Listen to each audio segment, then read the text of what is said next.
Sega.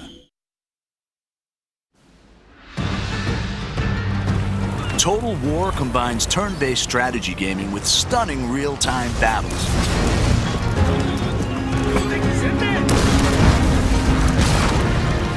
Players take command of nations, armies, and generals as they battle for ultimate victory.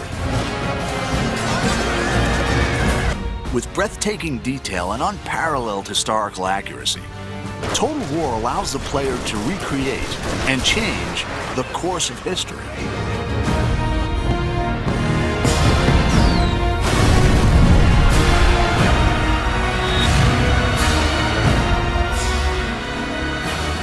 In 2011, the award-winning Shogun 2 offered new AI, streamlined controls, and a host of multiplayer features. In the Fall of the Samurai standalone expansion, the Creative Assembly have created the largest expansion pack ever for a Total War game. It's taken us into areas we've never been to before, the Total War. It's getting closer and closer to the modern era. I think it's exciting because it's the latest any Total War game has ever been to the modern day, the closest any Total War game has been to the modern day.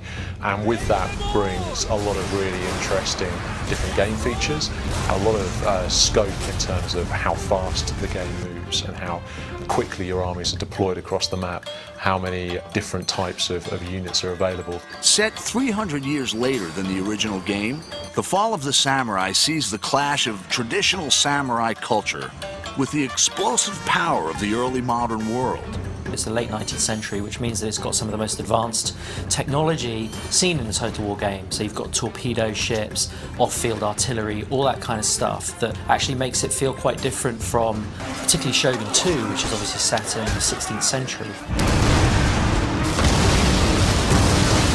This industrial age is the most recent period ever covered in a Total War game, offering new game mechanics to please and challenge fans. I mean, Japan actually started to build railways in this period or slightly afterwards. Railways on the campaign map have quite important strategic influence in that they allow you to move armies incredibly quickly. So as you capture more and more of the territory of Japan, you can move your armies around very effectively, and it's really important for bringing your best troops to the front. Fall of the Samurai doesn't require the original Shogun 2 game, and easy-to-follow tutorials will show new players how to command the action. It's a standalone expansion, so it's not a game add-on as such, in that you need the original game in order to play it, but it's a fully standalone version of the game itself. The game begins with the Boshin War in 1869, a dramatic turning point in Japanese history. The ruling shogunate is trading with the West, allowing new ideas to change Japan.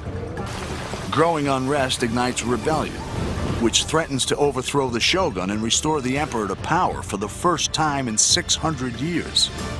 The shogunate had ruled Japan for hundreds of years, since the time of Shogun 2. But people were getting more and more agitated as the shogunate kind of opened up Japan to foreign influence. And so there was a movement called Revere the Emperor, Expel the Barbarians. And it eventually sort of boiled up into full-blown rebellion where whole domains rise up and try and overthrow the shogunate. The player chooses a clan and decides whether to remain loyal to the shogun or to fight for the emperor.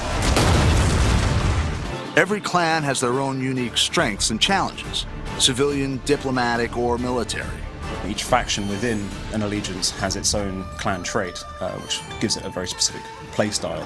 Like you might have one who is more open to modernization or trade, in which case they'll have access to cheaper modern units, more money from trade with Western powers, or you may have some who are just the opposite. In the next trailer, we'll find out how the campaign and the real-time battles have been reimagined and redefined.